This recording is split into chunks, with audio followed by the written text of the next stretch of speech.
हमारे पूज्य गुरुदेव श्री संभव मुनि महाराज साहब देवलोक गमन हुए। तारीख 26 को रात को 12 बजे मुझे फ़ोन आया कि मेरी तबीयत थोड़ी ठीक नहीं है, इसलिए मुझे उदयपुर जाना है।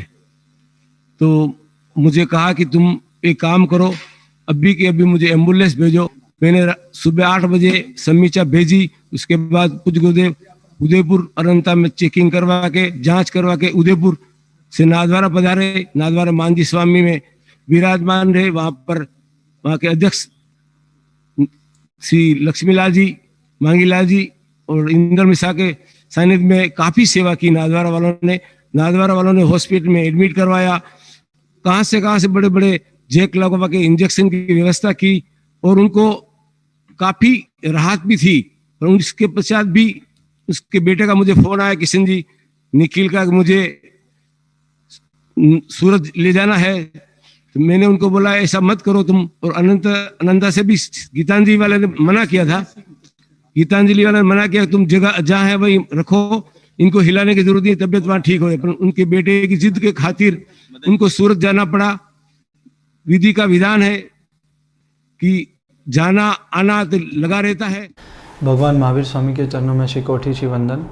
मेवाड़ प्रवर्तक श्री अंबालाल जी महाराज साहब, मेवाड़ प्रवर्तक समन संघीय महामंत्री जी सौभाग्य मुनि जी महाराज साहब एवं मेवाड़ प्रवर्तक श्री मदन मुनि जी महाराज साहब एवं सभी साधु संतों को वंदन। हम श्री संभव मुनि जी महाराज साहब के संसारिक पुत्र हैं।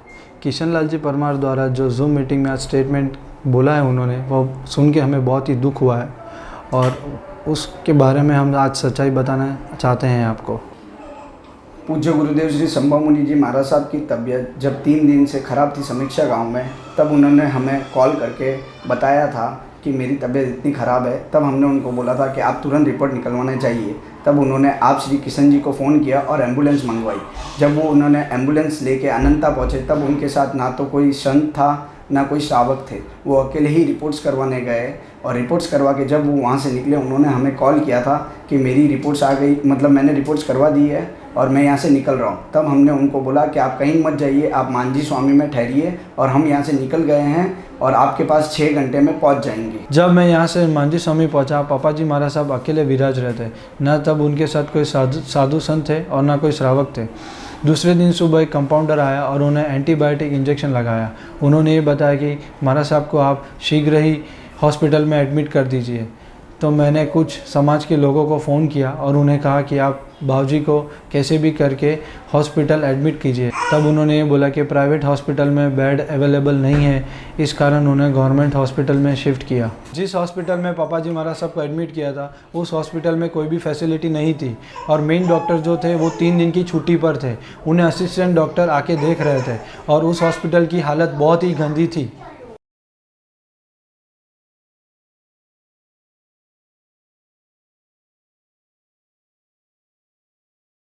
जब 3 दिन तक बाबूजी को वहाँ पर रखा गया और असिस्टेंट डॉक्टर द्वारा उनको रेमडेसिविर इंजेक्शन दिए गए, उससे उनका शुगर लेवल 550 प्लस हो गया। उस वजह से उनका ऑक्सीजन लेवल डाउन होता गया। जब 30 तारीख को उनका ऑक्सीजन लेवल डाउन होता गया, तब हम डॉक्टर को बुलाने के लिए गए।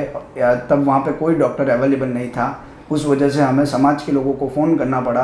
तब उन्होंने फ़ोन करके एक डॉक्टर को भेजा और उन्होंने आके बाबूजी को एक इंजेक्शन दिया। उसकी वजह से बाबूजी का ऑक्सीजन लेवल आया। फिर भी उन्होंने एक मास्क चेंज किया, हाई ऑक्सीजन मास्क लगाया। फिर अगले दिन सुबह 7:30 बजे डॉक्टर आए और उन्होंने हमें ये बोला कि कल रात को तो हमने सिचुएशन संभाल ली, लेकिन अब अगर बाबूजी का ऑक्सीजन लेवल डाउन जाता है तो उसके लिए आपको एक प्राइवेट हॉस्पिटल ले जाना पड़ेगा, क्योंकि यहाँ पे फैसिलिटी नहीं है। यहाँ पे वेंटिलेटर्स है, लेकिन ऑक्सीजन की कैपेसिटी इतनी नहीं है कि वेंटिलेटर चल सके, और ना तो वेंटिलेटर ट्रेन स्टाफ है, ना हमारे पास मेडिकल टीम है, ना हमारे पास स्पेशलिस्ट डॉक्टर है। हम हैं एमडी या फिजिशियन, और बाबूजी के लिए आपको लंग स्पेशलिस्ट, डायबिटीज़ स्पेशलिस्ट और कार्डियक स्पेशलिस्ट और उनकी पूरी टीम चाहिएगी। तो मेरा आपको सुझाव है, आप अपनी तरफ से कोशिश कीजिए और उनको प्राइवेट हॉस्पिटल में जल्द से जल्द लेके जाइए। डॉक्टर के कहने पे जब हम दोनों भाइयों ने और सिस्टर ने चर्चा की और हमने मदन मुनि महाराज साहब को, गुरुदेव को फ़ोन करके बताया कि ये स्थिति है और डॉक्टर ने बोला है कि आपको इनको प्राइवेट हॉस्पिटल में ले जाना पड़ेगा, तो गुरुजी ने बोला कि मैं यहाँ से श्रावक को फ़ोन करके बोलता हूँ कि कहीं पे भी अगर प्राइवेट में जगह हो तो वो करें। तब हमने भी वहाँ के सभी गुजरात, महाराष्ट्र और राजस्थान तीनों स्टेट के सभी श्रावकों को, बड़े बड़े श्रावकों को फ़ोन करके उनसे बताई ये स्थिति है, उनको रिपोर्ट्स भी भेजी और उनको बताया भी कि डॉक्टर ने बोला है यहाँ ये फैसिलिटीज़ नहीं है, इसलिए आपको प्राइवेट हॉस्पिटल में ले जाना पड़ेगा। इसके बाद हमने 2 बजे तक राह देखी। फिर हमने गुरुजी को फ़ोन किया कि गुरुजी यहाँ पे कहीं पे भी व्यवस्था नहीं हो रही है, अगर आपकी आज्ञा हो तो हम उन्हें महाराष्ट्र, मुंबई या तो फिर अहमदाबाद या तो फिर सूरत कहीं पे भी व्यवस्था हो तो वहाँ पे ले जाए। फिर गुरुदेव ने बोला कि कोई बात नहीं, आपके हिसाब से अगर जहाँ पे भी व्यवस्था हो तो आप उनको अगर सूरत, बॉम्बे या फिर अहमदाबाद जहाँ पे भी ले जाना हो तो आप ले जाइए। फिर हमने गुरुदेव की आज्ञा में डिसीज़न लिया सूरत का, क्योंकि सूरत में हमें बेड मिल गया वेंटिलेटर वाला, और तुरंत 3:30 बजे हमने गुरुदेव से आज्ञा ली और 4:30 बजे हमने वहाँ से एम्बुलेंस लेके गुरुदेव श्री संभव मुनि जी महाराज साहब को बाबूजी का मांगलिक सुनवाया और उनको एम्बुलेंस में लेके हम वहाँ से रवाना हुए। सुबह हम 5, 5:30 बजे करीब एम्बुलेंस लेके हॉस्पिटल पहुँचे। तब डॉक्टर ने उनका चेकअप किया और डॉक्टर ने बताया कि इनकी कंडीशन बहुत क्रिटिकल है और उनको जब नाथद्वारा जो ट्रीटमेंट दिया गया वो एकदम बराबर नहीं था। तब उनको हमें वेंटिलेटर पर शिफ्ट करना पड़ेगा। बाबूजी को वेंटिलेटर पर शिफ्ट करने के बाद बाबूजी 2.5 से 3 घंटे 2 से 3 घंटे में बाबूजी देवलोक हो गए। यहाँ सब सुविधा होने के बावजूद भी उनकी हालत इतनी बिगड़ चुकी थी क्योंकि नाथद्वारा उन्हें बिल्कुल बराबर ट्रीटमेंट नहीं मिला और हम उन्हें नहीं बचा पाए। फिर देवलोक गमन होने के बाद सूरत के समाज पदाधिकारियों को पता चला और सभी यहाँ पे आए हॉस्पिटल पे और उन्होंने आते ही बाबूजी के फ़ोटो और वीडियो उतारना स्टार्ट कर दी और वहाँ पे मांगलिक और वो जब सब दिया और वहाँ से अंतिम विदाई के लिए हम रवाना हुए। अंतिम विदाई के लिए हम रवाना होकर उम्रा पहुँचे। उम्रा पहुँचने के बाद संत के साथ सभी श्रावकों को या कोई श्रावकों को आना चाहिए, लेकिन समाज का एक भी व्यक्ति वहाँ पे नहीं था। यही समाज की पहल है, यही समाज के अधिकारियों की ये समझ है। एक तरफ से आप लोग बोलते हो कि संत दीक्षा लेने के बाद संत की जवाबदारी पूरी समाज की होती है, लेकिन समाज की तरफ से कोई पहल नहीं, कोई व्यक्ति वहाँ पे हाजिर नहीं था। जब हमने बाबूजी की हर एक क्रिटिकल कंडीशन उनको बताई और आप लोगों ने एक भी तरह से व्यवस्था नहीं की, तब हमें उनको वहाँ से उठा के यहाँ सूरत लाना पड़ा। अगर वहाँ पे ट्रीटमेंट मिल जाता तो अच्छे प्राइवेट हॉस्पिटल में ट्रीटमेंट मिल जाता तो बाबूजी को आज ऐसा कुछ नहीं होता। अगर वहाँ ट्रीटमेंट बराबर नहीं मिला, गवर्नमेंट हॉस्पिटल में रखा था, आज उसी वजह से बाबूजी चले गए। 26 तारीख को श्री संभव मुनि जी महाराज साहब को जब गवर्नमेंट हॉस्पिटल नाथद्वारा ले गया था, तब उनकी RT-PCR रिपोर्ट का सैंपल लिया था, जिसका रिजल्ट 29 तारीख को आया, नेगेटिव आया था। यानी उनको कोई कोविड नहीं था, बस उनको खाली पेट में एक छोटा सा इन्फेक्शन था जो सही सारवार नहीं मिलने की वजह से उनको पूरे लंग्स में फैल गया और वो इतना फैल गया कि उनको ऑक्सीजन में प्रॉब्लम आई। और सही सारवार अगर प्राइवेट में मिल जाती उनको उस टाइम पे, तो आज हमारे बीच संभव मुनि जी महाराज साहब रहते। श्री किशन जी परमार जी से ये कहना है कि आप जो आरोप लगा रहे हो कि हम लोगों ने उन्हें ज़बरदस्ती या निखिल ने उन्हें ज़बरदस्ती यहाँ पे लेके आए, जब हमने आपको सुबह 8 बजे से लेके 3 बजे तक आपको फ़ोन किए आप सभी लोगों को, तब आपने एक भी व्यवस्था नहीं की। क्या आपके कोई घर वाले होते तो आप उनको ये हालत में छोड़ते? डॉक्टर के कहने के बावजूद क्या आप छोड़ के आ जाते उन्हें यही हालत में? और आप अगर ये बोल रहे हो कि आपने अनंता या गीतांजलि के हॉस्पिटल में फ़ोन किया और आपने ये बात की, तो आपने हमें बताया, आपके पास ऐसा कोई सबूत है तो आप हमें पेश कीजिए। आपने ऐसी कोई बात हमें नहीं की है। और रही बात आप गवर्नमेंट में रखने की, तो गवर्नमेंट का जो डॉक्टर है, जो वहाँ का मेन डॉक्टर है, वही हमें जब ये बोल रहा है कि यहाँ के अगर वेंटिलेटर ख़राब है, वेंटिलेटर में ऑक्सीजन सप्लाई नहीं है, यहाँ का स्टाफ नहीं है, ये नहीं है, वो नहीं है, तो हम वहाँ पे उनको कैसे छोड़ें? क्या आप किसी आदमी को मरने के लिए छोड़ देंगे, ये सब जानने के बावजूद कि वहाँ पे हॉस्पिटल में व्यवस्था नहीं है?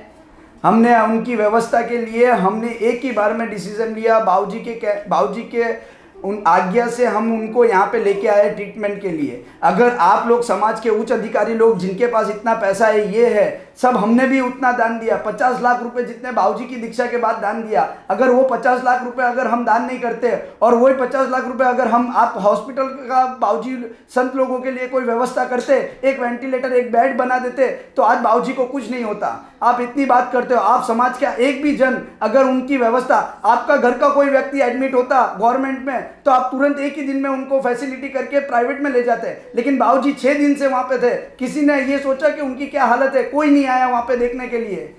आप बात करते हो कि हम आप वहाँ पे प्राइवेट लेके आए, सूरत लेके आए, ज़बरदस्ती लेके आए। आपने हमें कोई बात ऐसी नहीं की कि गीतांजलि बात हुई, अनंता बात हुई। रही बात सभी लोगों की, जितने भी बड़े लोग हैं उनको फ़ोन किए तो उन्होंने अदर लोगों के नंबर दिए, उन्होंने कोई रिस्पॉन्स नहीं किया। सब यही बोल रहे कि गवर्नमेंट में है, उधर ऑक्सीजन तो है, आप उधर रखिए, यहाँ पे तो बेड भी नहीं है, यहाँ पे ये भी नहीं है। अगर जब बाबूजी को वेंटिलेटर की ज़रूरत है और वहाँ के डॉक्टर ने जब बोल दिया कि उनको वेंटिलेटर कंपलसरी चाहिएगा, इसके बाद अगर केस बिगड़ेगा तो ऑक्सीजन डाउन जाएगा तो हम कुछ नहीं कर सकेंगे, तो हम बाबूजी को उस हालत में नहीं छोड़ सकते थे। इसलिए हमें ये डिसीजन लेना पड़ा और बाबूजी, बड़े बाबूजी की आज्ञा से हम सूरत लेके आए। और अगर उनकी कंडीशन वहाँ पे ठीक होती और वो सही सर्वर मिलता तो आज हमारे बीच बाबूजी रहते, संभव मुनि महाराज साहब को कुछ नहीं हुआ होता।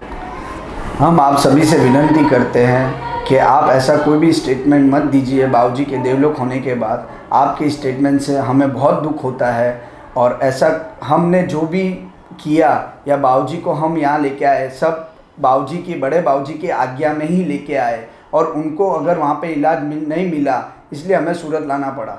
सभी समाज पदाधिकारियों से हमने सभी तरह की व्यवस्था की मांग की, लेकिन उनसे कोई भी व्यवस्था ना होने की वजह से हमें उन्हें सूरत लाना पड़ा और नाथद्वारा इतनी तबीयत बिगड़ जाने की वजह से उनका यहाँ पे कोई ट्रीटमेंट नहीं लगा और वो देवलोक हो गए। हम सभी श्रावक और श्राविकाओं से हाथ जोड़ के विनती करते हैं कि अगर कोई भी साधु या साध्वी बीमार हो तो उनको अच्छी से अच्छी सुविधा दी जाए और जो हमारे संभव मुनि जी महाराज साहब, पप्पा महाराज साहब के साथ जो भी हुआ वो किसी और साधु साध्वी के साथ ना हो। जय जिनेंद्र।